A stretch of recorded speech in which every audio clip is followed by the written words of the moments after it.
From Up on Poppy Hill. Uh, Spoilers for a movie that came out 15 years ago. But I'm not gonna lie, when the twist happened that they might be brother and sister, I was like, hold up. Is this really about to be one of those? Thank God it was. And I think that was the main factor of why this movie caught me off guard. Because I was like, oh, okay, Studio Ghibli. I had it on the shelf waiting to watch it. I was like, just looked it up. I didn't look at main plot or anything. I just looked at runtime and genre because of how much time I had that night. And I saw an hour and a half. I was like, okay. And it said romance/family. I was like, all right, bet. Should be a nice, chill movie. And I put it in. And the first half was pretty great. And whatever. And then it was like, he figured out that his supposed biological father is probably the same as her biological father. And I was like, oh no, it's about to be one of them. And I was really confused. It's like, Studio Ghibli?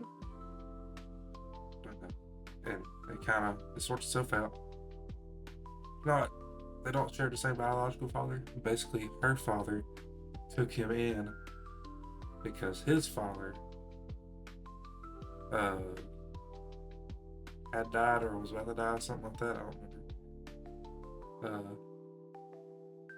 And when they put it to adopt him, they put it under her father. And then her father gave him to a different person that he was in in his sailing career. But anyway, it was just a big misunderstanding, and everything ended happily ever after.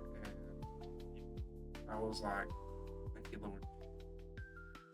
But anyway, now that I got that out of the way, this is, I believe, my first Goro Miyazaki film I've seen, which I think is Hayao Son. I don't know that. I'm assuming based off the same last name, it's probably either his son or brother. I think it's his son. And I thought it was pretty good. Now I've sat with it for a day. I'm kind of glad I waited a day to make this video.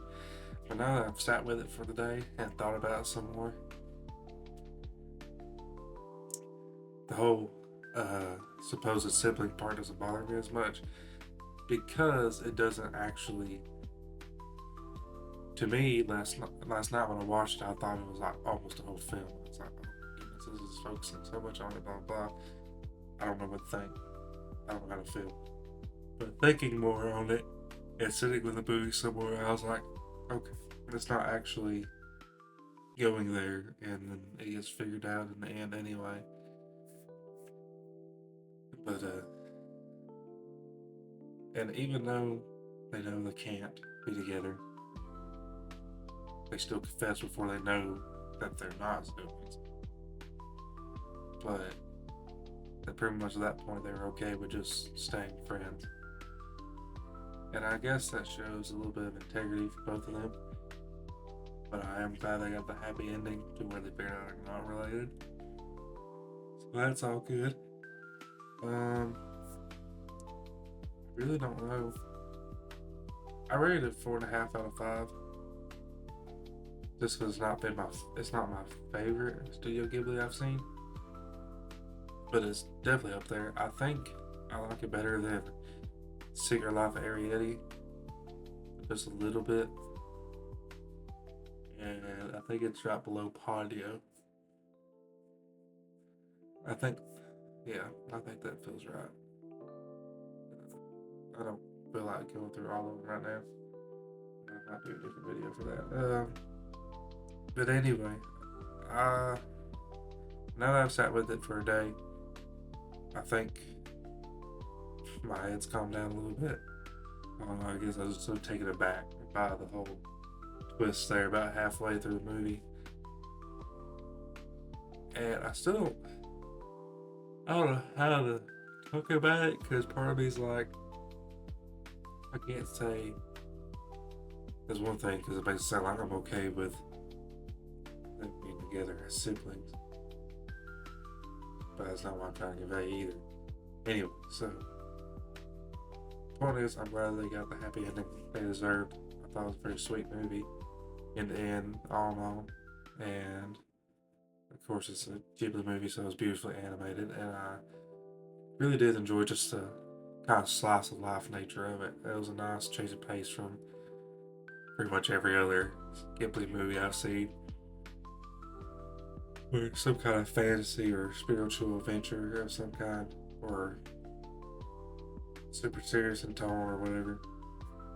So the slice of life and just a romance, actual romance, probably was kind of nice to see.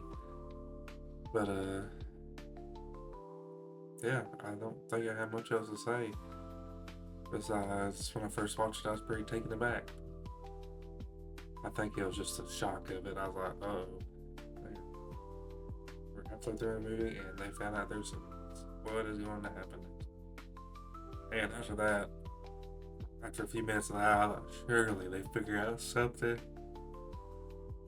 to where they're not actually siblings. And then you got to a scene where he's like, I went to the hall and checked out everything. It says, your dad is my dad. I'm like, dear God, I don't know how they're getting out of this.